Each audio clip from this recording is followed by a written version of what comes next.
Hi everybody and welcome to the video and live streaming show. My name's John Lacey and as always I'm joined by Sam Proof. Today on the show we're going to be answering your questions, hopefully. Hopefully you have some. We haven't received too many during the week, but hopefully you do. But let us know in the chat where you're watching from and what you happen to be up to. And we're going to talk all about video, live streaming, content creation today. But Sam, how are you going? How's life and all of the Good. things? Yeah, the school year has started, so the kids are back to school. Amanda's got about a week left of her summer vacation before she goes back to work. And then, a week or two, I'm going to start doing my old live stream again. So, yeah, getting into a new normal. That being said, I got this sent to me, but it's a cool new little piece of tech. Don't worry, I'm not going to be keeping it for this stream, but I will be using it for the Cute Avalanche podcast, which I hope to get back in action. Cool thing about this is from Razer, but it's not a promotion. It is interactive, so you can program like stream alerts to like change the ear colors or flash or things like that. So I'm going to be spending a week of geeking out playing with that. Nice. Okay, I mean, I must admit, I've had an unusual week because I've been away for much of it at a wedding, and the wedding was lovely, and congratulations to the happy couple. But I'm such a homebody that I was so delighted to return back yesterday. So I must admit, I'm such a creature of habit, and there are a number of things I haven't been able to do this week. And it's weird how much I miss that. So. Anyway, let us know where you are watching us from. I'm sure I've got a button for that on the trusty old stream deck, but I've already forgotten where that might be. It'd be this one here. There we go. That's what it is. So if you're watching live in the chat, do hashtag Team Live, and if you're watching later on, you can do hashtag Team Replay. Let's just check out the comments right now. Hello from Saeed in Germany. Where it's Friday. It's actually Saturday here in the future. Hello to our LinkedIn user. I don't know exactly who you are. Actually, I do because I've got LinkedIn. That's Darren. So thanks so much for joining us. Business Growth Ready is saying Batgirl ears. Yeah, I mean the cat ears are definitely interesting, and it's definitely got Said's attention as well. So let's get into that. But and our friend over on LinkedIn is saying, new to live streaming, so open to new learning of where to get started. Great. And, you know, how to do it well. So we're going to do our best to sort of unpack that. In some ways, today's show is going to be a little less structured than normal. So if there are things that you want to ask us about, if there are things you want to talk about, just let us know what they are, and we'll probably just do that. So it's a little less structured, but I'm okay with that. He says as a control freak. But Sam, I guess like you actually made a really great video during the week, and I sort of shared this on LinkedIn about somebody having some issues with the audio of their videos not actually reaching the stream in OBS. So, do you want to Yeah. set the scene for us a little bit in terms of that one? Yeah. So somebody had sent a comment on one of my YouTube videos and said they were having problem getting video. They were playing like a video, like a clip, and they were having problems getting the audio out as well. And when I followed up with them, I'd already kind of started recording my video, and then they finally answered when I was just about to be done. They did say that they were using Windows Movie Player, not you. Okay. Anyway, to play the video. So I went through a bunch of just sort of general things they could do instead to see if that might alleviate the problem. So going into OBS, because they were using OBS as their streaming software, adding a source that was in fact a media source or the VLC video player. So either of those, which are more baked into OBS itself, whereas they were using something external and third party. And then going into the audio mixer advanced audio properties. So if you right click on your audio mixer, you get a pop up with some new options. One is all of the tracks and channels, which if you're not an audio expert, they should just all be ticked. Like they should all be checked. Don't mess with that.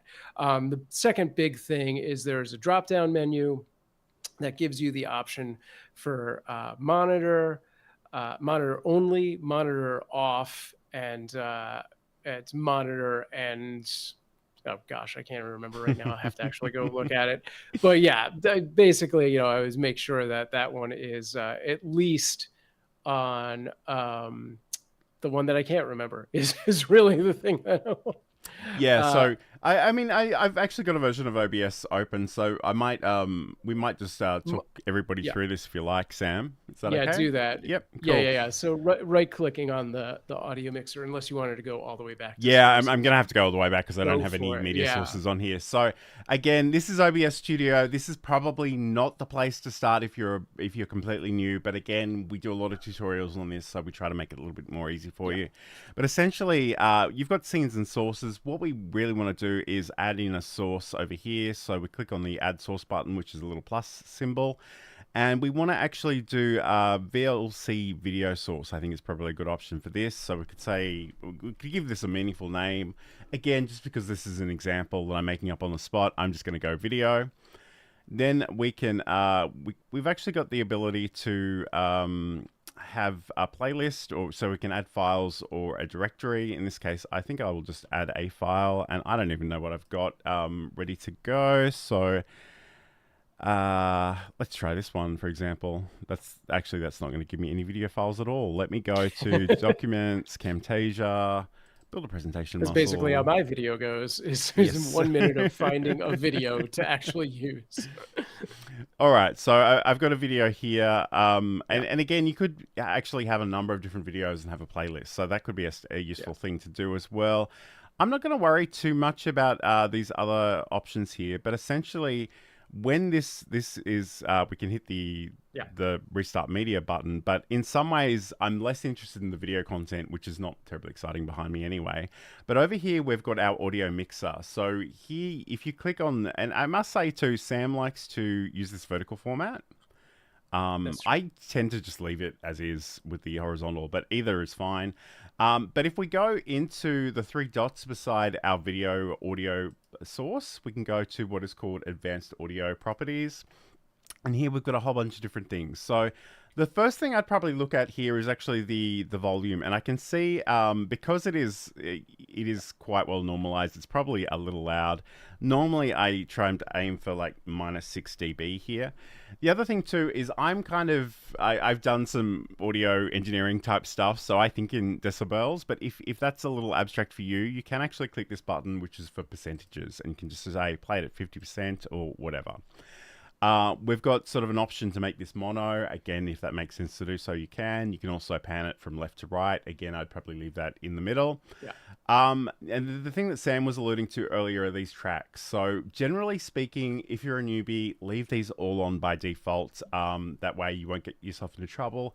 If you're a little bit more advanced, you can certainly choose which tracks go where, and you can potentially record different audio for different parts of your stream if you wanted to.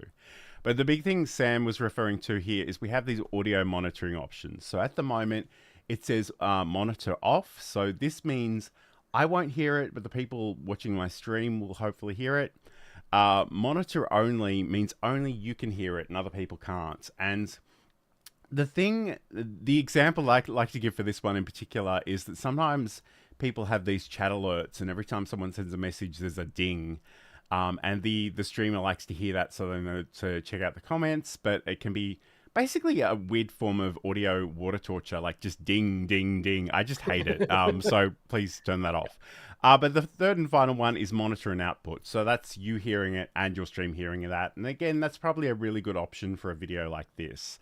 Right. You guys won't actually hear this because I'm running a separate version of OBS to do this demonstration, but when I turn that on, I can hear it while it's playing as well. So those are those options. So I just wanted to sort of unpack that a little bit. So Yeah. if you do have questions, they don't necessarily need to be OBS questions, but throw them in the chat, and I will check in with the chat as well. like I said, it's a little less structured than normal. But thank you for your company, and if you want to take this in any particular direction, just let us know because we're very happy to entertain that this week. So Chocolate Quilts is saying hello and that she's not too late, so that's great to have your company. Said mentioned that he likes the big side by side scene. Yeah, I literally put that together Yeah. 5 seconds before we went live. And it's all the Move plugins. So as long as I do my streaming math correctly for the layouts, it's all good. And Yeah. Said's watching on LinkedIn for visibility. Thank you to Nice. Saeed, who actually posted about our show this morning on LinkedIn. I really appreciate that. He sent me a whole bunch of messages, and I haven't had a chance to reply yet because I was getting coffee, so I would be conscious for this show. Right. Um, and Chocolate Quilts is saying, great to see OBS, great for displaying. Um, okay, and Said mentioned too that he co-hosted another Zoom session with Tatiana today. After it was all over, I thought this could have also been a great live stream. My question is, what is wrong with me?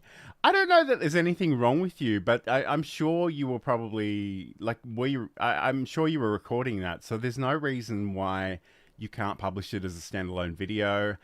If you have the right software, you can actually stream a recording as well. And again, you could do that through OBS as well, which I'm sure Sure. Said's across.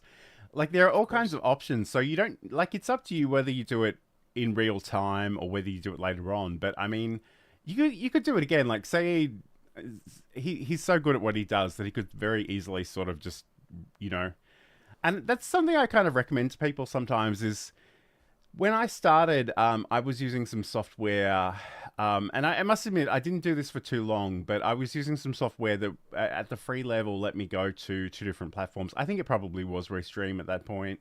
Right. And I kind of wanted to go to more platforms, but I didn't want to pay for it. So I kind of, I for a little while I was literally doing my same presentation twice a week just to get it out to different people. And the other thing about that was that it just helped me learn my content and get better at sort of practicing the communication skills. So that in itself was quite useful. But I guess, as we're answering questions, I kind of want to post some questions to the audience too. So if you are doing any kind of live streaming, I'd love to hear about what you are doing and how you're doing it. So, what sort of software and tech that you're actually using. So let us know in the chat about that. Um, we might go to our promo right now, and we'll come back and we'll talk about some more questions in just a moment. This is the video and live streaming show. We are constantly training our cats every interaction that we have with them. Mm-hmm. So when Johan would get on my counter before, this is 10 years ago, before I was the cat expert that I am now, Johan would jump on the counter. What was the first thing I did? I'd say his name, Johan. He loves that. That's a reward for him. He said, you just said my name. I would go over to him and I talk to him and be like, you can't be on the counter. Johan loves when I talk to him. Ding, that's another reward for Johan.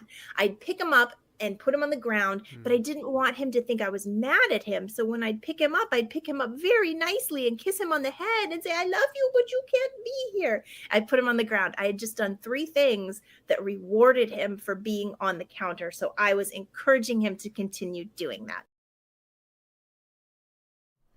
And that's a promo for Sam's podcast, Just Kidding Around, which you can learn more about over at cuteavalanche.com.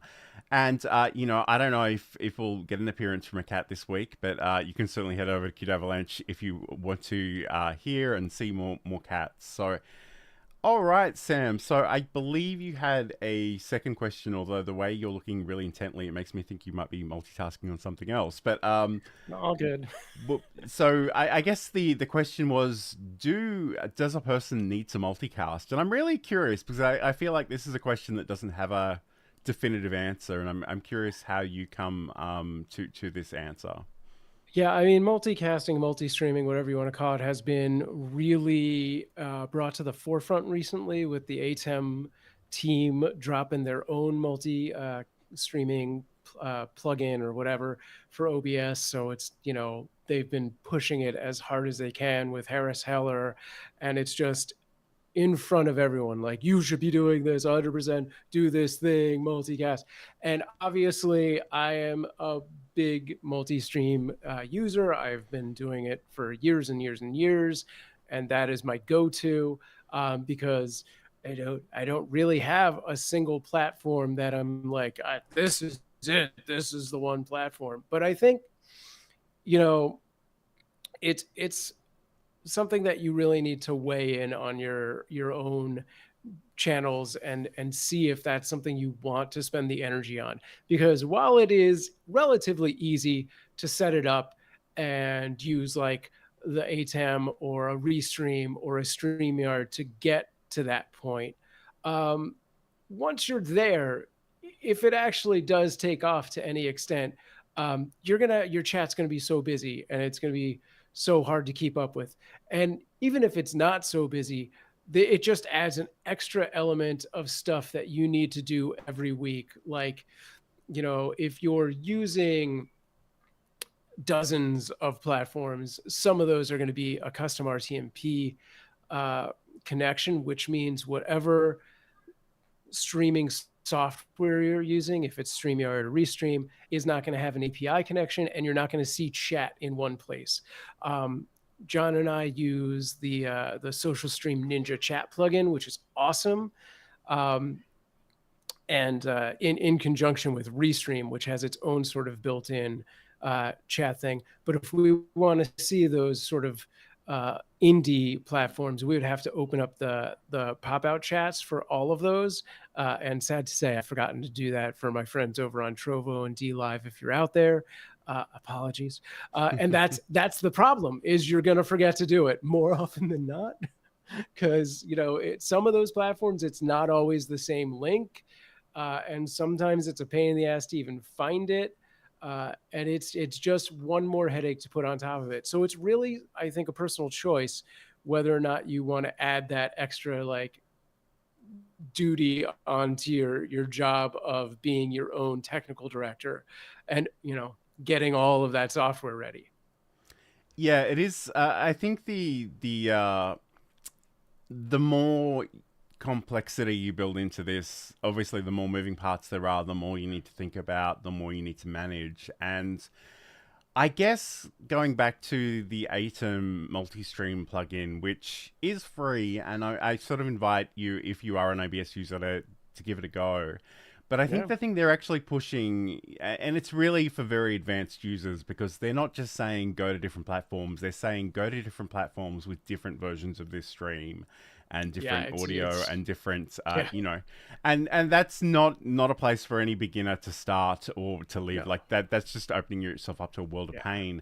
But I guess I guess the thing about that though is, where do your people hang out? And I guess that in itself is hard, because often when you start, you won't have an audience. So you just need to show up somewhere consistently enough for people to start finding you and promoting that. And like, and I feel this is a really interesting place where Sam and I are a little bit different. Like I go really hard on YouTube and a little bit of LinkedIn, and basically I throw content elsewhere if it's easy enough to do so, but I'm not really expecting great things to happen on Twitter or, Facebook or whatever. But I kind of figure if I've got content that's free, I might as well just throw it up and see what happens. So just want to check in with the chat a little bit. So Saeed is saying he's a huge fan of the Social Stream Ninja plugin. Well, I say plugin, it's a browser plugin, which is a slightly more complicated thing. And we're actually going to do a show, maybe not next week, but in the near future, about sort of how we're running the show today. Because we're doing it rather inexpensively. Outside of Restream, which I'm paying for, most of our stack is free. And again, there is a bit of a, that means we have to do more work. That means we need to be a little bit more knowledgeable about how we put this together. But it's certainly an option. And I guess in some ways it all comes back to your goals. So, whatever your goals are, and for a lot of people, it is just having two cameras side by side and having a conversation. And at that point, if you can afford it, I mean, even if you can't afford it, both StreamYard and Restream have these free plans. So, start wherever you are. And I think sometimes it can be really tempting to want to do all the things. But there's definitely a point of diminishing returns with all of that as well. So, I guess, Sam, do you want to have a go at this one from Chocolate Quilt? So, what is OBS Ninja? Yeah. So as you stream, wow. I assume she's specifically talking about Social Stream Ninja, which is what we were talking about a second ago. But I just want to put a side note that the creator of Social Stream Ninja also created something that was originally called ninja.obs, which is now called VDO Ninja, which is what we use to do the broadcasting portion of this stream. So VDO Ninja is how John and I connect our cameras. He then takes that into OBS.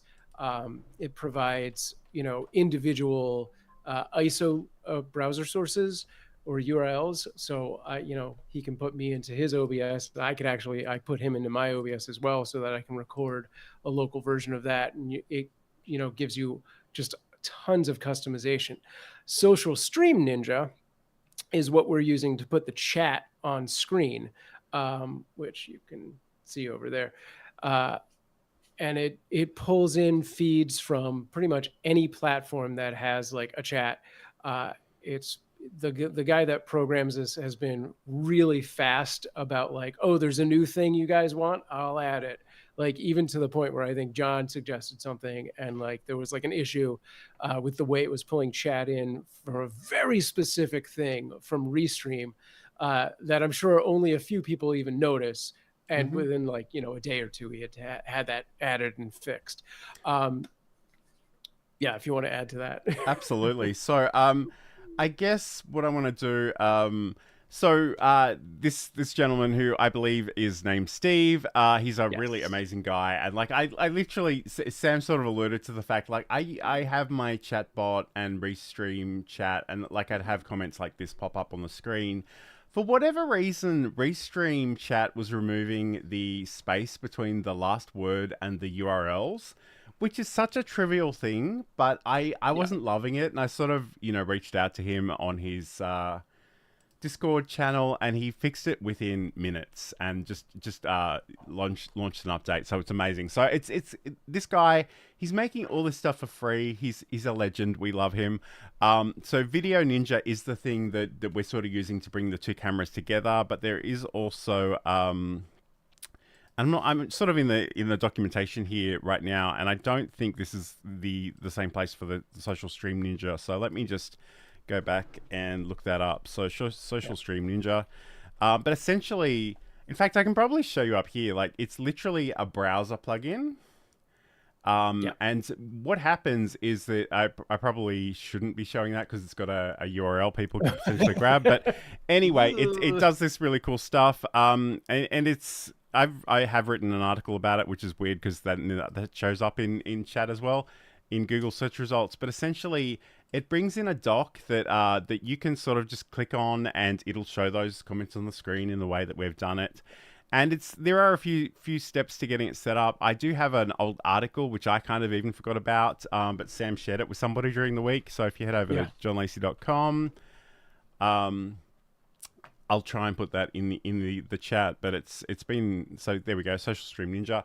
I actually started making a video about this like 2 years ago, and I never actually put it out, but essentially he updates it so much you'd have to make continuous videos. Yeah, absolutely. So essentially what happens is on the left hand side you get these comments, and you can do a OBS browser source over here, and then when you click on it, it'll show there.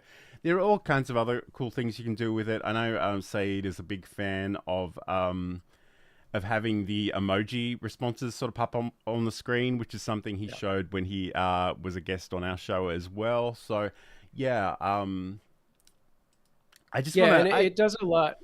Sorry, it does a lot more than just put a single, comment on the screen. It lets you completely customize it. Like you can turn on and off if you've got like what the platform is, the user avatar, and all of that kind of stuff, and all the colors and fonts. But beyond that, like John said, there's like this sort of emote wall where you can have the emotes just bouncing around, dropping, and stuff like that. As for Twitch, like a hype meter, it's got like polls and it's got all of these features that just runs as this browser extension. So it's really cool. And I just want to call out this thing that Saeed said. So he writes, people who create such awesome stuff for free are real heroes.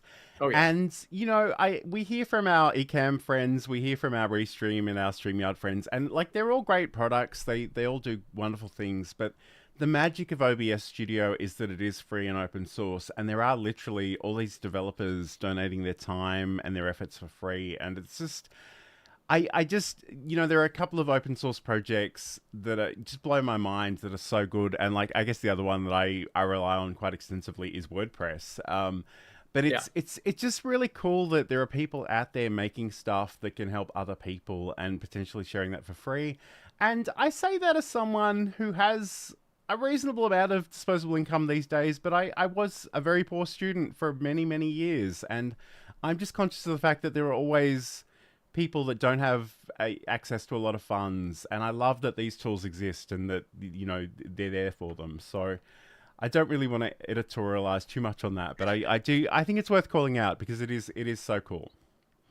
Yeah, no, OBS is just an awesome piece of software, and the fact that it's like Linux, Windows, and Mac is just amazing.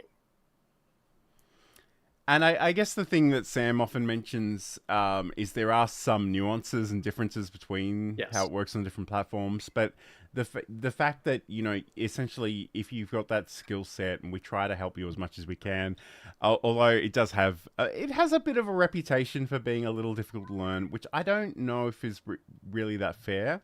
I think you can get started pretty simply. So anyway, this is the video and live streaming show. Today we're answering your video and live streaming and content creation questions. So if you've got any, let us know in the chat. We'd love to hear about what you're working on, or if there are things that you want us to talk about as well.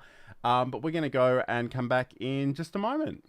Hi, I'm John Lacey, and in Build a Presentation Muscle, I want to talk about finding your voice, refining and sharing your message, using tools and technology to share that message, and looking after yourself as a creator.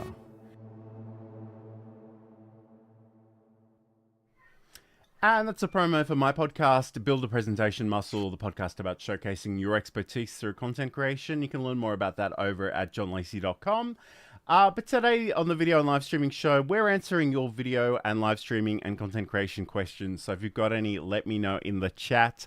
But there is something, and I haven't even mentioned this to Sam, but there is something I kind of want to talk about because I think it's kind of cool, but I'm not sure if I'm going to really be using it moving forward. But we know Elgato is a company that does a lot of really interesting stuff. We do love the Elgato Stream Deck in particular. And they've had an iOS device app for the longest time, but they've just recently sort of launched an Android version. So I'm actually just trying to find their documentation on this on their website, and for the life of me, I can't see it. But I did download it. But like, yeah, so I mean, I did download it during the week, and I have had a little bit of a play. But the thing is, what am I trying to say? I haven't had a long play because obviously I've been away from my house for most of this week. But essentially, let me just share my screen and I'll talk you through all of this.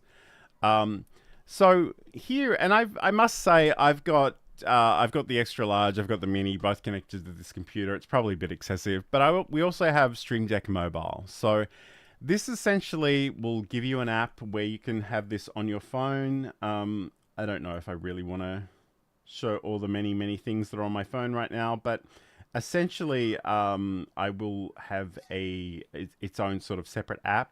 You do need this software installed on your computer so you can link this up, and for free you sort of get access to 6 buttons.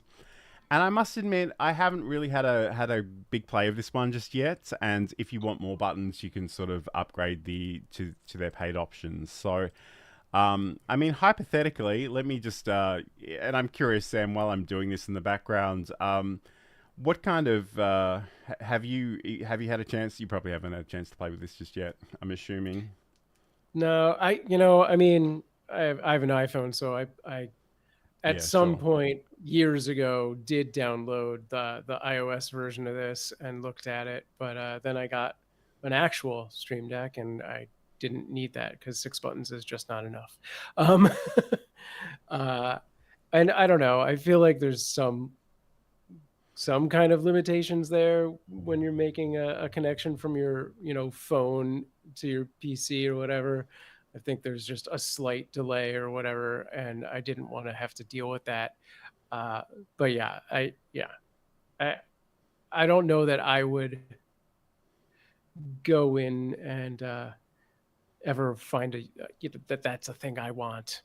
Like, I Mm. guess, if you don't want to spend the big money on the hardware device, getting the small chip away every month is fine, or just doing the 6.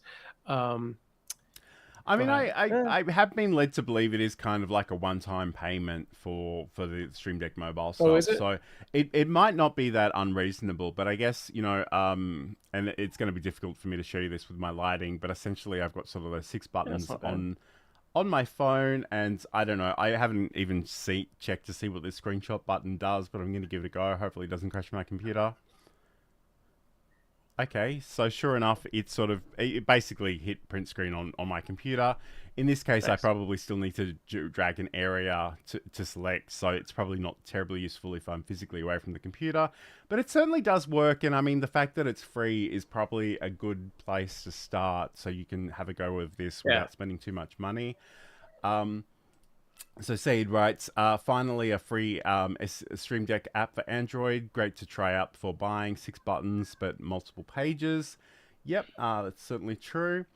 Since the last week, you can also attach it via USB.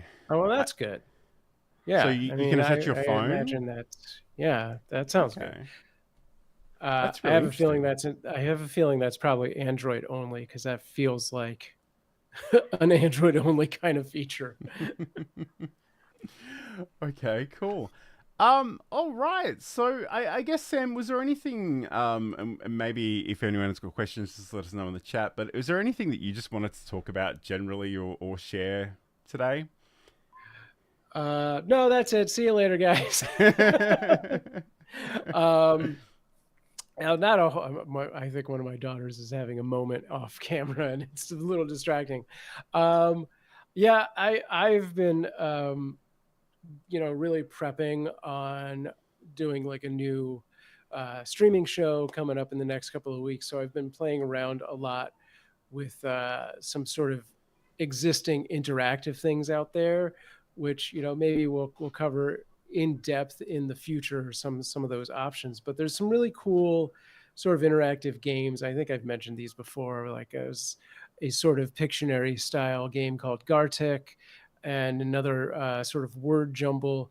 It's more of a community word jumble kind of game called Words on Stream, where uh, everyone plays together to try and get this one jumble, and they have all of the possible solutions as blanks, and everyone's trying to get it finished at the same before this timer runs out. So you're not competing in that one so much as with the Pictionary one. You're trying to be first, and I think those are really cool. And if you are a streamer out there that's sort of looking for something to either just do before you get really into the meat of your stream, just as a warm up, like instead of doing a countdown at the beginning, or sort of a wrap up after a show, I think those are some really good options that everyone should look at.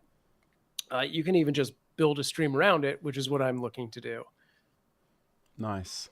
And it's one of those things that I've been really interested, although I haven't had the time to really explore, was maybe doing some sort of quiz show and using the Yeah. Mix It Up chatbot to sort of establish who was the first person to get in with the right answer, and potentially allocate some points or whatever. I mean, there's lots of stuff you can potentially do. I mean, it does get very techie and nerdy very quickly, so I guess you Yes. need to think about, whether it's worth the payoff there. But it's certainly something that you would like to consider. I certainly would like to consider. For sure. Yeah, I think the beauty of sort of the Words on Stream and Gartic are that they are fully functioning out of the box. They're free. You link whatever platform, either Twitch or YouTube, but people don't have to actually be on those. They can actually just scan a QR code and play from their phone, um, and they just work. You don't have to worry about anything else. Whereas, like with the quiz show on Mix It Up, there would be some amount of customization that you have to do on your end to kind of make that happen. But yeah, so all good things though. I would love to like, obviously I'm a big nerd when it comes to mix it up and making Mm-hmm. interactive games. So we could do a whole show on that. Yeah. And I think it's like it can be really fun to have those interactive elements in there, but I'm kind of also I want to make sure that the fun is relevant to Oh the yeah. subject matter as well, because and I've whinged to Saeed about some of those icebreakers that are so tedious and what color crayon are you, which we don't even want to get into. But Saeed does have a great question, so let's get into this one. Could you share Yeah. some insights about how to promote our live stream to actually have some people showing up? This is a great question. Um, do you want to start with that one, Sam? Because I guess the thing about this show in particular is not only do we go out to a whole bunch of different destinations, but we kind of have our own audiences to some extent. Yeah. I guess it's difficult to overstate how important Sam's Discord is to everything that we do. So I guess do you have any general thoughts about that, or the Discord specifically? Because I love the interaction, because I think that's the thing. If you're not in Sam's Discord, you won't know that every time he goes live, it automatically populates a comment there. People will get the link; they can join. So even if it's not a scheduled thing, that they become aware of it in a way that maybe they wouldn't otherwise. Yeah, I mean, I think creating a successful live stream is like 5% actually doing a live stream and 80% promoting your live stream, and then some other stuff in the mix. But like a lot of that isn't just sort of this like, okay, I'm going to share out the link on all of my social media, and even just the automatic link that gets posted to Discord. There's a lot of community building involved in that, and that's what makes people interested and what makes people want to show up time and time again. And for us, it's sort of a combination of like John doing these very helpful LinkedIn articles and newsletters, and it's sort of very much focused on like finding those people who actually want this content. And I think that's a big part of it. Whereas in a lot of ways, just throwing things on social media is screaming into the void most of the time, unless you really just have a giant social media presence and you can be like, okay, 1% of those people are actually going to like tune in, right? And the other sort of element of it is just kind of going out of your community into other communities that are like-minded. Um, so there's tons of avenues for that, like Reddit and other people's live streams, and just all of these forums and things like that, where people are talking about whatever it is your sort of topic is. And it's not a place to be like, hey, I also do a live stream. It's a place to engage in the conversation. So if people are like posting, John and I are both in a bunch of Facebook groups that are about like things like OBS and live streaming. So if people have questions, we try and answer those questions right then and there on that Facebook. um, and then it's just building that sort of name recognition, and maybe 1 in 5 people are going to like click through to your profile and be like, oh, you do like a thing, you do other content on this, or maybe they open up to a place where you can actually say, yeah, if you want more information on that, I do this live stream. So it's it's community building, and it's staying relevant, and it's being knowledgeable and getting your face out there and answering questions and things like that. Absolutely.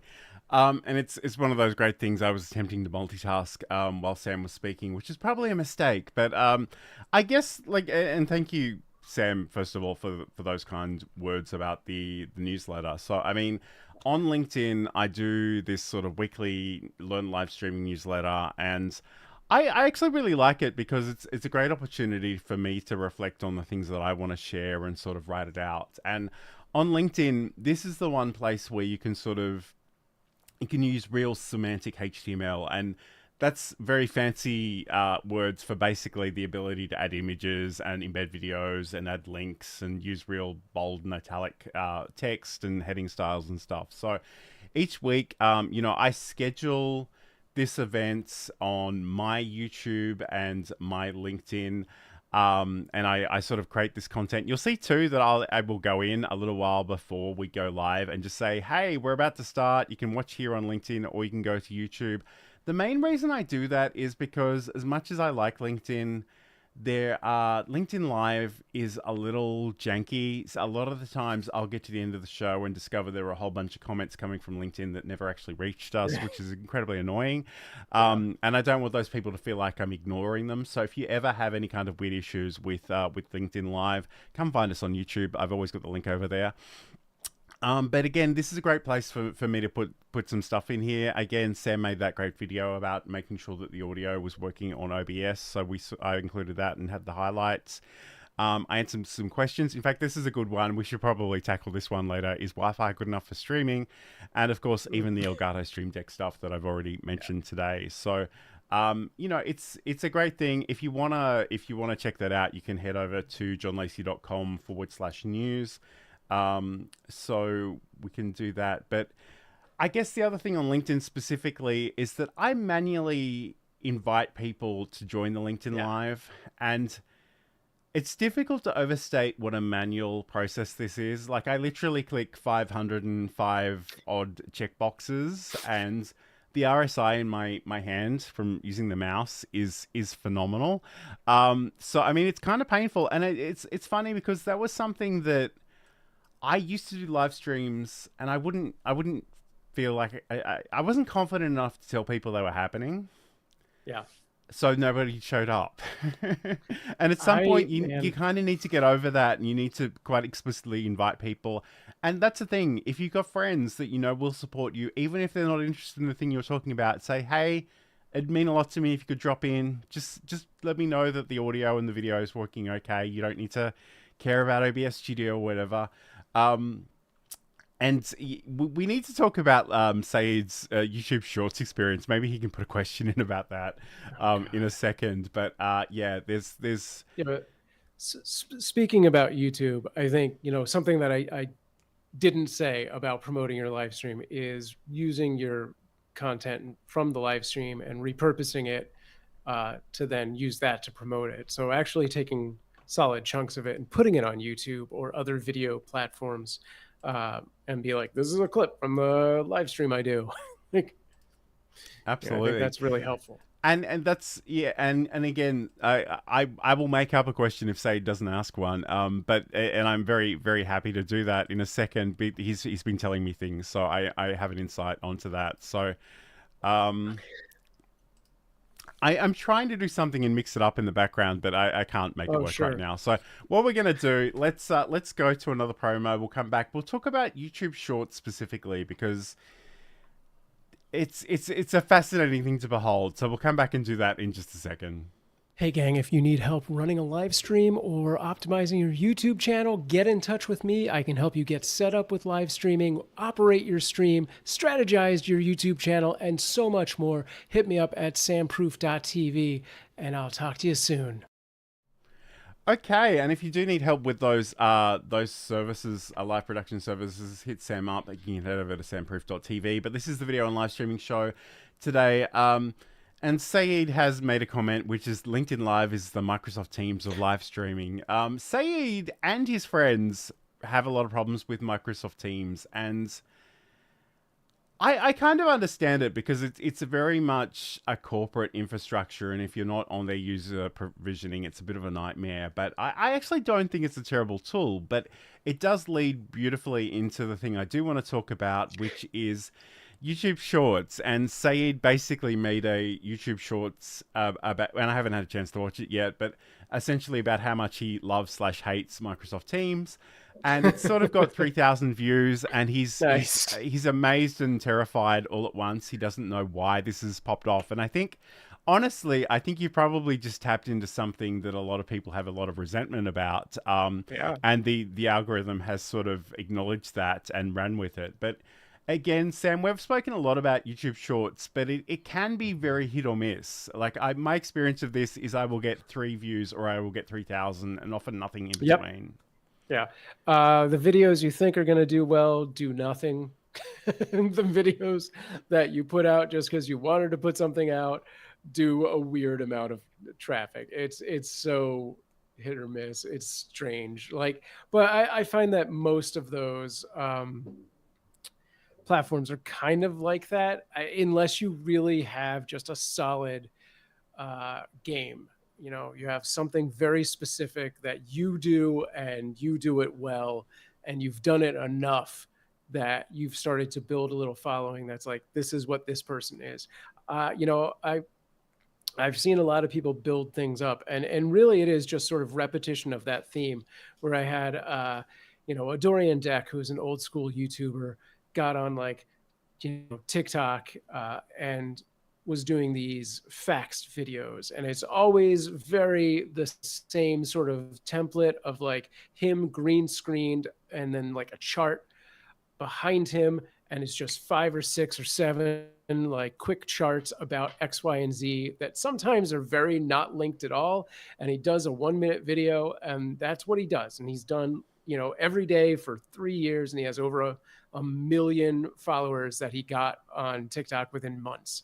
You know, and his are very, very well polished. But at the same time, my friend Rod Kim started doing these TikToks, and I was like, when he started doing this, I was like, this is nothing. Like, how is this? Can't be a thing.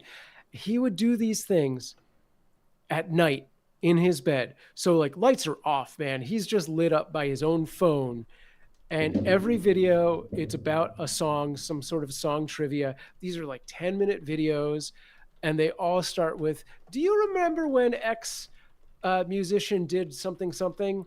And that's it. And his videos have also started to go crazy. It's all just sort of reiterating a theme and going with it. And I think that works. You know, it definitely works on TikTok. I think it does work on Instagram Reels to a point. I do believe it's going to work fine on YouTube.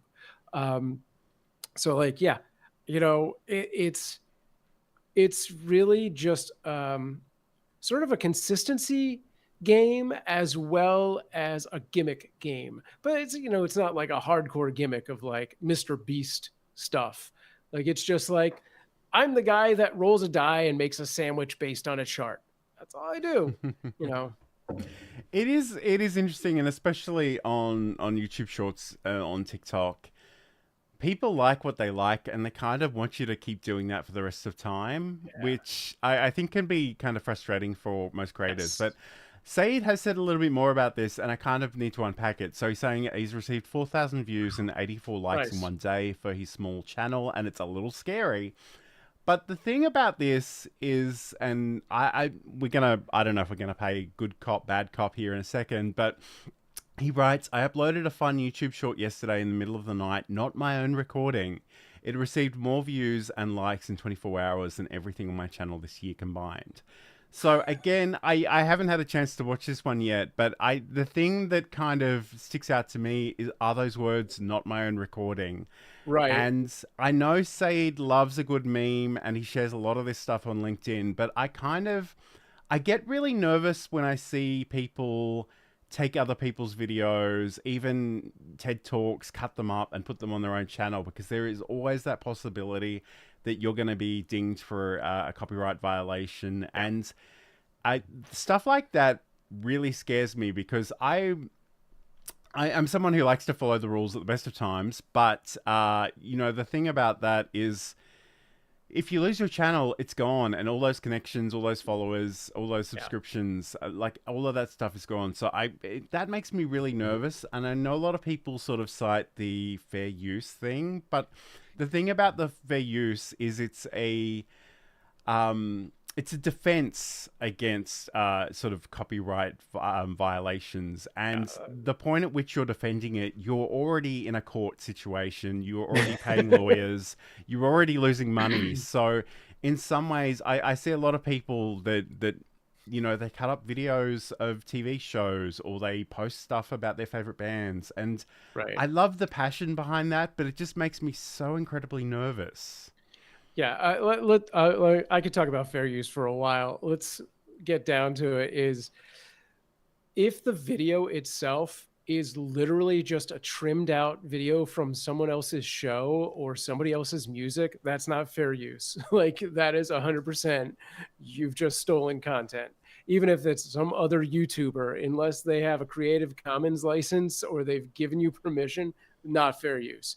Fair use starts to show up when it becomes editorial or educational, but really fair use was created for schools and colleges and universities to use that material without having to license material. And if you're not one of those, you're someone putting a video online, probably fair use doesn't apply. What probably does apply is parody law, which is a little more subjective. And demands that the media is transformative, which means that you haven't just cut it as a trim and put it online. You've done something that is changing the original thing to something that is new and different. The big sort of go-to legal case is Disney versus some YouTuber who took a clip of Alice in Wonderland, and not just a clip, they edited it and they put somebody else's music, which was a rap song, and it eludes me right now to what it is. But so they did edit the video itself so that it synced to the beat of this particular song. The song made it argumentatively humorous, depending on your taste of humor. And they won. That YouTuber won the case, and Disney had no, recourse to pull that video.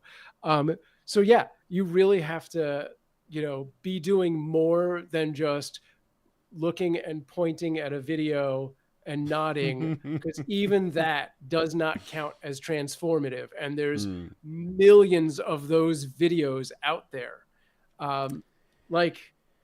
I don't know. I just put a video out the other day because of a stupid joke that I made to my wife, and she was like, "That's actually very funny."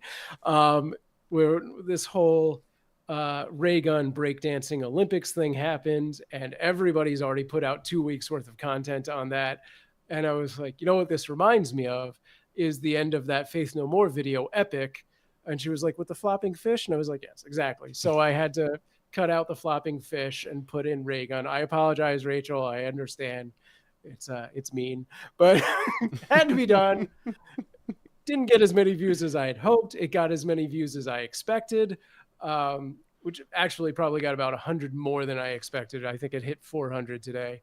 But yeah, it definitely walks a thin line of like, is that transformative? I think it is.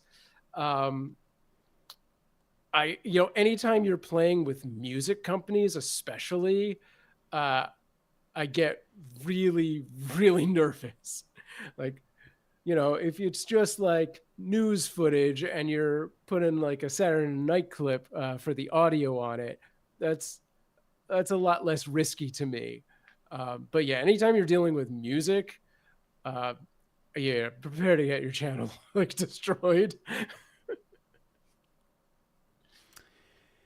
Yeah, and again, I guess we're not lawyers at the end of the day, but the truth is, there are so many myths around this that if you only use a certain amount of content, if you say this thing about it, like it is such a great area that I try to avoid it at all costs. And to be honest, even as someone who makes software tutorial videos, technically those user faces are the property of the software companies that created them. So they would probably be very entitled to turn around and say, hey, you can't do that.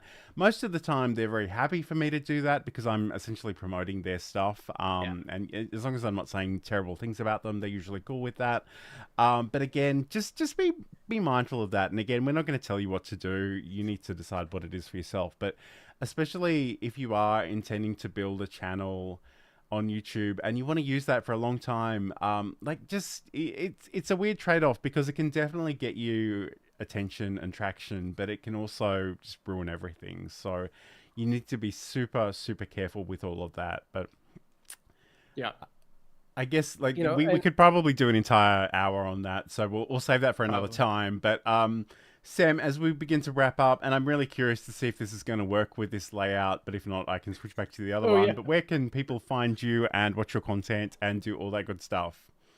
Yeah, you can head over to samproof.tv and find all of my social links at the top left there. And I'm mostly active on, like my Discord, which put samproof.tv/Discord and it'll take you right over there, or Twitch and YouTube. I'll be doing a lot of live streams coming up.